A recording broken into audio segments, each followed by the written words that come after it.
Welcome back to the Lead Her Lab. And if it is your first time with us, welcome to the lab. Get in, come in, sit down, get comfy, get a notepad, get a pen. Let's get to work. All right. I like to say here that we come in and learn, we get out, go lead. All right.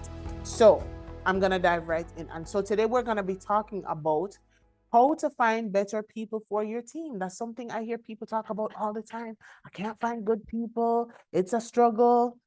Whatever the case is, today we're getting off the struggle bus, or I'm going to help you get off of the struggle bus. And so the first thing I'm gonna just say it. The first thing that you can do to find better people is to become a better leader. What do I mean? When we lead better, we build a reputation of being a great person to work with, a great organization to work with. You build a reputation that attracts people.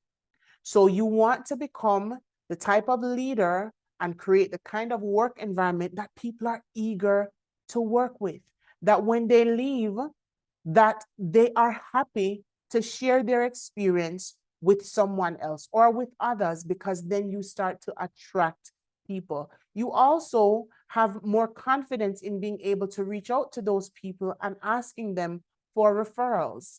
All right. So, in order to attract better people, one of the very first things that you can do is to become a better leader, become somebody that is consistent, that is somebody that operates with integrity. You are a man or woman of your word, right? You create a space for your team where they are heard, where you listen to them, where you challenge them, because people who do great work, they're going to want to grow. They're going to want to learn new things. So create an environment where they can grow. Create an environment where they can learn something new. Create an environment where their zone of genius can shine. Don't if you create a workspace or a work environment where people feel like, oh, if I really show my talent, if I really show my skills, if I really show my capability, if I try to learn something new, my boss thinks that I'm trying to come for her job. If you create an environment where that kind of thinking is not perpetuated, where that kind of thinking does not describe your environment at all, but instead it's an environment where people are encouraged to learn, people are encouraged to develop, people are encouraged to do better and become better, and they are rewarded for their growth, then you start to attract people who are looking for that kind of environment. So one of the easiest and first things that you can do is to become a better leader. And quickly, I'll just say one of the ways that you can do this, or some of the ways that you can do this. It's not for a lack of information, folks. There's information out there. There are many leadership books. I'm an author of one, I can tell you, right? There are many leadership books. There are many leadership summits and workshops. There are leadership coaches and consultants. I'm a coach, I'm a consultant. I know of other leadership coaches and consultants. If you want to become better in this space, you absolutely can do it. It's not rocket science. It may take some work depending on where you are, who you are, how you think, what you've been exposed to, because I recognize that very often people become what they experienced. And so they had somebody who was a really bad manager. They were nowhere near leadership, right? They may have been an okay manager. They may have managed the things around them well. They may have hit targets, all of those things, but they were not able to lead people. And so what happens? Because that was your experience, that's who you become, and that's what your team is now experiencing. But if you want to become better, if you want to change, it's absolutely possible. There are books that you can read. And when you read the book, actually take the information, utilize it, implement it, and become better. Work on yourself. There are coaches that you can work with, that you're meeting with them. There are courses that you can take. There are workshops and summits that you can go to. There is an abundance of support. Even if it's not with Marsha Flemings Walker, there's an abundance of support that can help you on that journey. And I'm willing to bet, I'm not a betting or gambling woman, but I'm willing to risk that or say that chances are your organization may even be offering some sort of training that supports that.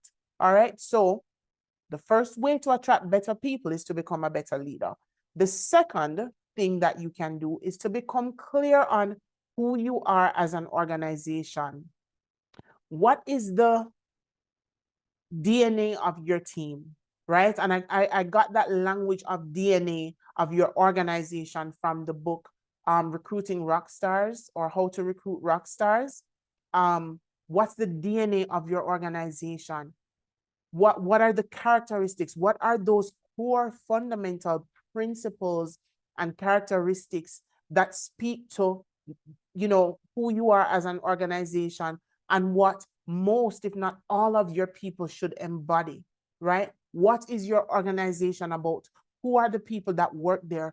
What best describes them? And if you can come up with a core of 5 characteristics that are at the core: people who are driven, people who are focused, whatever is at the core of your organization, that's what you want to become clear on. Why do you need to know who you are?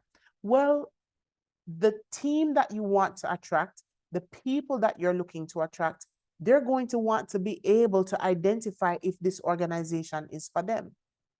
And the best way to be able to do that is for you to be able to speak to that, right? And you can't speak to that if you don't know it. Also, if you don't know who you are, what you need your people to have, what are the characteristics that you need your people to have, what's at the core of your organization, what's the DNA of your organization, then you won't be able to identify what it is that you're looking for. And then you will find a situation where you are attracting a group of people, or a lot of people, who do not match your DNA. And this is not about people coming in and just fitting into your culture, because I think that there's some disadvantage to that. I think we have to allow space for people to add to our culture. But I do think that the DNA, what is at the core of who we are, what is at the core of what we believe, I think that someone also has to have those things, or at least the ability to develop and a willingness to be coached to develop those things, right? So first, to attract better people, you want to become a better leader. Secondly, you want to make sure that you know the DNA of your organization. You know who you are as an organization. You know what is in your veins in terms of what's at your core. And therefore, you know who you need to attract, or who you want to attract. And finally, you want to deliver what you promise. You want to deliver what you promise, because if you are looking to recruit people who are driven, people who are willing, people who want to succeed, who want to create success, people who want to win, they are looking for a particular kind of environment. And so whether it's through your interview process, whether it is through your recruitment process, when you post on these job sites for jobs available, how you present yourself as an organization on websites, you have to deliver what you promise. When you sit in an interview, or when you are onboarding and you're telling your candidate, your potential candidate, or your new hire about who you are as an organization, what values you hold near and dear to you as an organization, and also as the leader that is going to be making decisions and the leader that you're going to be working with, when you tell them that this is who you are, and the level of support that you give, or how you challenge them, or how you show up for them, or how you listen, or the kind of work environment that you create, you better deliver on that. Because then when they come in and they see that there's a disconnect between what you said and what they see, then they're going to head for the door, right?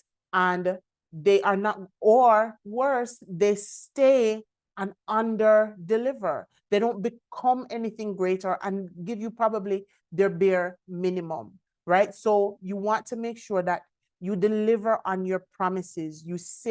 You make sure that what you say you are is actually who you are. Because then when people come in and recognize that there's a lack of integrity, if they stay in that environment, chances are over time, they start to give you less and less, and they also start to operate with less integrity, because they recognize that it's not true to your core values as an organization or as a leader. All right. So as always, we got in, we learned, we're going to head out and lead. But please drop it in the comments. Do all this YouTube stuff, like, comment, share, subscribe.